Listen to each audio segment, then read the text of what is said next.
Hi there, my name is Mr. Finch. I just want to talk you through the different options that the pupils have should they go on to select physical education as part of their courses at Key Stage 4. I'll just pop the slideshow on here so that we can begin. Firstly, there are several reasons why pupils might be thinking about taking GCSE or Cambridge National PE, and that's for the following different things here. So, for example, they might be looking at a career in maybe physiotherapy or sports journalism, maybe sports coaching, PE teaching, or a job in working in the leisure industry. So for a career choice, it might be something that they want to continue on studying, and obviously that's something that we would, recommend and fully support. It could be there's also pupils who take our subject because they're looking at ways to keep themselves fit, looking at how they can go on to live a healthy, active lifestyle after All Hallows. And again, it would give them a great basis into doing that. Further than that, it could be that people are looking to, which a lot of people are, improve at the particular sport. So they're wanting to get better technically, they're wanting to improve the tactical knowledge, and also just the knowledge of training programs and how they can use that to become a better athlete or sportsman or woman. And again, that's something that it would obviously benefit if they took the course. Finally, we could have people who are interested in the physiology and anatomy side of things, and they're maybe looking at linking it with biology, and maybe thinking when they go on to college, they are going to do either a PE course at A level, or they may be thinking about doing one of the sciences. And again, the physiology would have helped them with that. In terms of what we actually offer, there are two courses run by the PE department. There's the Level 2 Cambridge National Certificate in Sports Studies, and then there's GCSE PE. Both courses are with the OCR exam board, and I'll just go into a little bit more detail about what they involve now. So the Cambridge National course, the Level 2 course, is by far the most popular course that we offer at All Hallows. So last year, all the Year 10s took the Cambridge National course. And the main reason for that is the flexibility and accessibility of the course itself when compared to GCSE. So just to clarify, first of all, the levels are the same. So for example, if you were to get a 4 at GCSE, that would be the equivalent grade of getting a level 2 pass in the Cambridge National. And then the grades move up from there, right up to the top, which is a level 2 distinction star, which is the same as getting a 9 at GCSE. The course is broke down into the 4 different units that you can see there. So we've got the exam unit. A main bonus with the exam unit is that, unlike the GCSEs, this can be sat at any time during the 2-year course. Now, what we do is we schedule that for Year 10, quite early on in Year 10, so that the pupils have that and have that grade banked before they move on to the rest of the course. What that does mean is that come Year 11, when the heavy exam schedule kicks in, and the pupils are obviously, trying to juggle maybe 8, 9 different courses to revise for, it's just taken PE out of that equation, and it's one less exam and one less subject that they need to worry about in terms of the heavy and hectic revision schedule. And it is a huge plus, we feel, in that sense.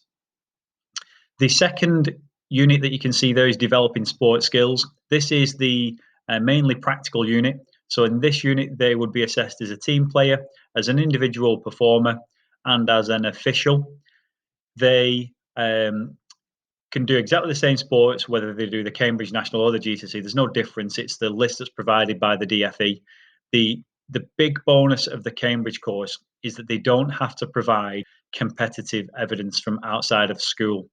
So we wouldn't need any video evidence of them competing, and we wouldn't need any competitive logs of their results or times or distances, things like that.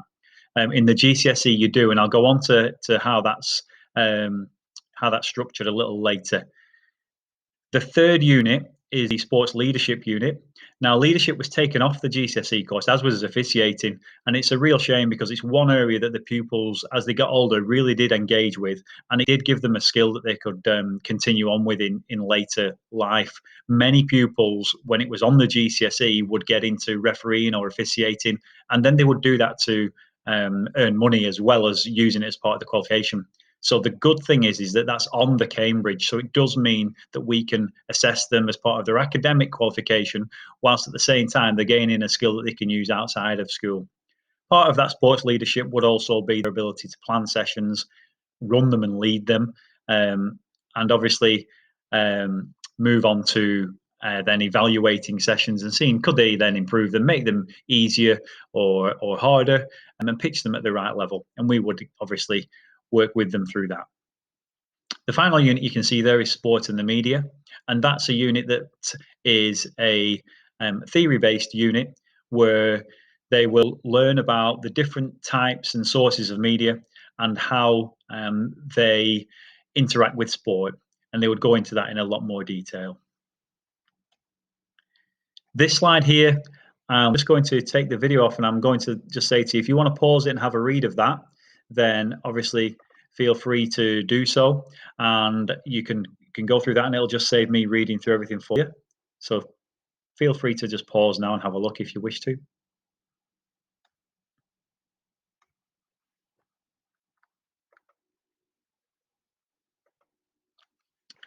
The next slide is the development of key skills.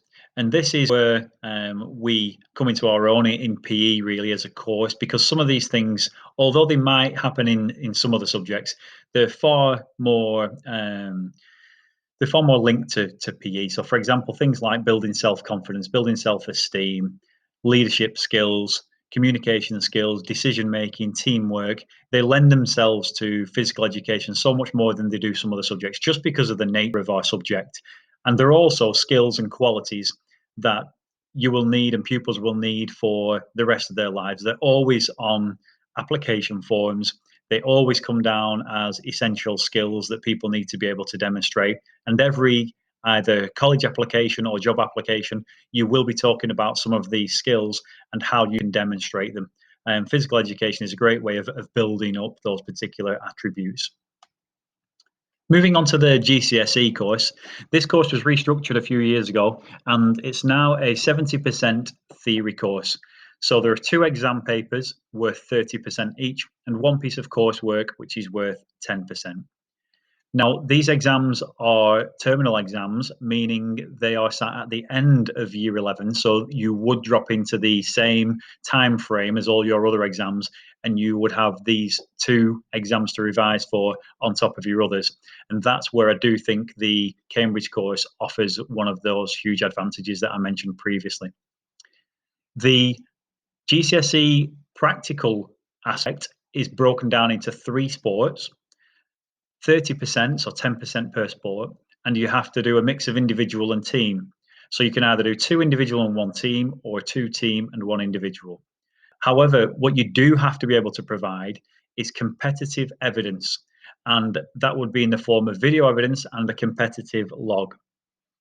Now, the difficulty here comes that the exam board guide us to say that if pupils can't provide competitive evidence, then we can't really grade them higher than about a 12 out of 20. And that's because the exam board argue that if you're not playing competitively, you just can't have both the technical ability, the tactical knowledge, and just the general mastery of the game if you've not competed at it in order to gain marks higher than about 12 out of 20. The knock-on effect of that is that it makes it incredibly difficult to then get the higher grades at GCSE. Obviously, some pupils will still manage that because they'll be playing in more than 1 sport. Some boys will compete in football in the winter, cricket in the summer, and they'll already have ticked 2 off. They'll then do another one with us in school that we can get them to a decent standard at and get some competitive evidence, and they'll be able to log it in.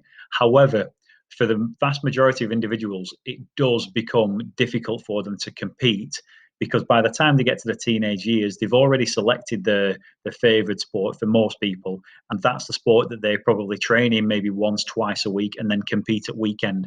So to introduce a second and even a third sport is just unrealistic with the amount of evidence that's required to get the higher grades.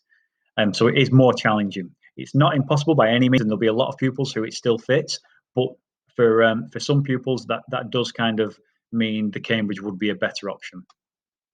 just to break down there again, I'll not read through all that. I'll let you pause the video and have a look through those points yourself.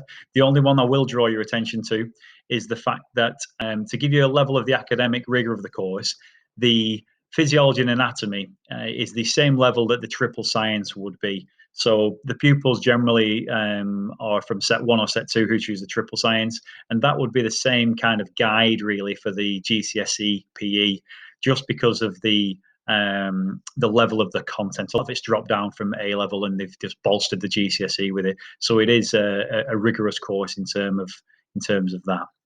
So just to conclude, if you don't take a PE course, you will still do PE at all levels. You'll get your 2 hours a week, and it just means if you do go on to pick PE, you would get your extra 3 lessons a week, so you'd be up to 5 hours of PE. However, please bear in mind that isn't all practical. 2 of those extra ones would be theory lessons, because obviously you have to complete the work in order to gain an academic qualification at the end. I would really strongly advise everyone to speak to their PE teacher if they're thinking about taking a PE course, so that we can have a chat with you about which one would be the best for you to pick. And other than that, just get in touch if you want any more info or help. I hope that's been of use to you. Thanks very much, and I'll speak to you all soon. Bye now.